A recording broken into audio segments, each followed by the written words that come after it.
गांव में एक छोटी सी पगडंडी। सुबह का समय और दो बच्चे रोज एक ही रास्ते से स्कूल जाया करते थे। एक थी आराध्या, जमींदार परिवार की इकलौती बेटी। घर में नौकर चाकर, गाड़ियाँ, पैसा, किसी चीज़ की कमी नहीं।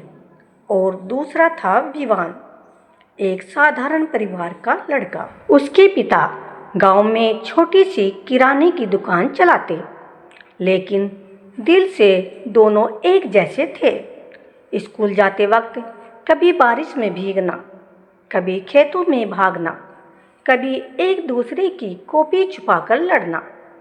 धीरे धीरे वही बचपन की दोस्ती प्यार में बदल गई।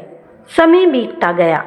दोनों ने गांव से इंटर तक की पढ़ाई पूरी की, फिर आगे की पढ़ाई के लिए शहर चले गए। शहर जाकर दोनों की सोच बदलने लगी। विवान का सपना था एक अच्छी नौकरी, छोटा सा घर और आराध्या के साथ सुकून भरी जिंदगी।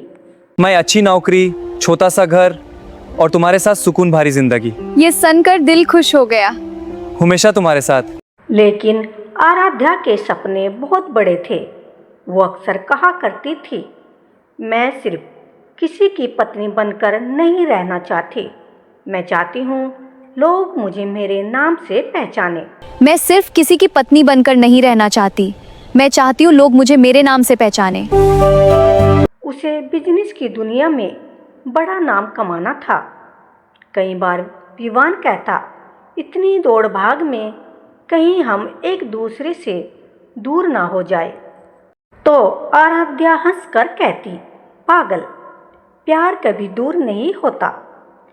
कॉलेज खत्म होते ही दोनों अपनी अपनी नौकरी में लग गए। विवान को एक कंपनी में अच्छी नौकरी मिल गई, वहीं आराध्या ने अपना स्टार्टअप शुरू किया। धीरे धीरे वो बिजनेस की दुनिया में आगे बढ़ने लगी। अब उसकी ज़िंदगी बदलने लगी। महंगे होटल, बड़ी बड़ी पार्टियाँ, नए लोग, नई सोच। कई बार विवान उसे फ़ोन करता और वो बिजनेस मीटिंग में व्यस्त होती। धीरे धीरे उनके बीच दूरियां आने लगी, लेकिन प्यार अभी भी था। एक दिन विवान ने कहा, अब हम दोनों अपने पैरों पर खड़े हो चुके हैं, शादी कर लेते हैं। अब हम दोनों अपने पैरों पर खड़े हो चुके हैं, शादी कर लेते हैं। आराध्या कुछ देर चुप रही, फिर बोली, मैं शादी कर लूँगी, लेकिन एक शर्त पर। अभी बच्चा नहीं, कम से कम 5 साल तक मुझे अपने कैरियर पर फोकस करना है। मैं शादी कर लूंगी, लेकिन एक शर्त पर। अभी बच्चा नहीं, कम से कम 5 साल तक नहीं, मुझे अपने करियर पर फोकस करना है। विवान मुस्कुराया, ठीक है, जैसा तुम चाहो। दोनों की शादी हो गई।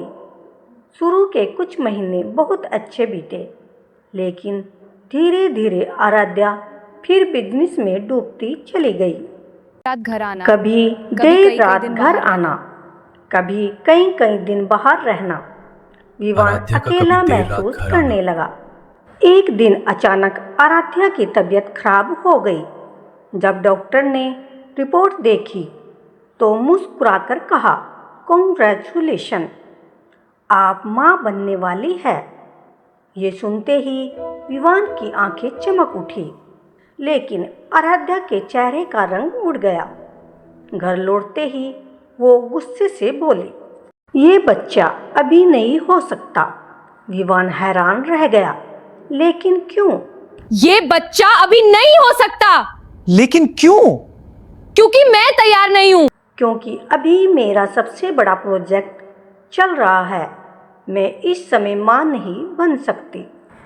विवान ने उसका हाथ पकड़कर कहा, ठीक है, तुम काम करो, बच्चे की सारी जिम्मेदारी मैं संभाल लूँगा, बस इसे दुनिया में आने दो। लेकिन आराध्या के दिमाग में सिर्फ करियर था। कुछ दिनों तक दोनों के बीच इसी बात को लेकर झगड़े होते रहे। फिर एक दिन आराध्या बिना बताए अस्पताल चली गई। जब विवान को पता चला और वह वहां पहुंचा, तब तक बहुत देर हो चुकी थी। उसका बच्चा इस दुनिया में आने से पहले ही चला गया था। विवान टूट गया। उसने पहली बार आराध्या से कहा, तुमने सिर्फ बच्चे को नहीं, हमारे रिश्ते को भी खत्म कर दिया। तुमने सिर्फ बच्चे को नहीं, हमारे रिश्ते को भी खत्म कर दिया। आराध्या भी रो रही थी, लेकिन अब पछताने से कुछ नहीं बदलना था। उस रात दोनों एक ही घर में थे। मन टूट फिर गया। भी उसने बहुत पहली बार दूर। आराध्या से कुछ महीनों बाद दोनों ने आपसी सहमति से तलाक ले लिया। तलाक वाले दिन कोर्ट के बाहर तेज बारिश हो रही थी। विवान आखिरी बार उसकी तरफ देखकर बोला, तुम जीत गई आराध्या। तुम जीत गई बस आराध्या, पता नहीं क्या हार गई बस हो। पता नहीं क्या हार गई हो। आराध्या कुछ बोल ना सकी। तुम जीत गई आराध्या, बस पता नहीं क्या हार गई हो। एक तरफ उसका करियर आसमान छूने लगा, दूसरी तरफ विवान शहर छोड़कर कहीं और चला गया। और यहीं से उनकी जिंदगी ने ऐसा मोड़ लिया जिसकी किसी ने कल्पना भी नहीं की थी। जानिए लेकिन धीरे धीरे आराध्या फिर बिजनेस में डूबती चली गई। कभी देर रात घर आना, कभी कई कई दिन बाहर रहना। Thank you very much.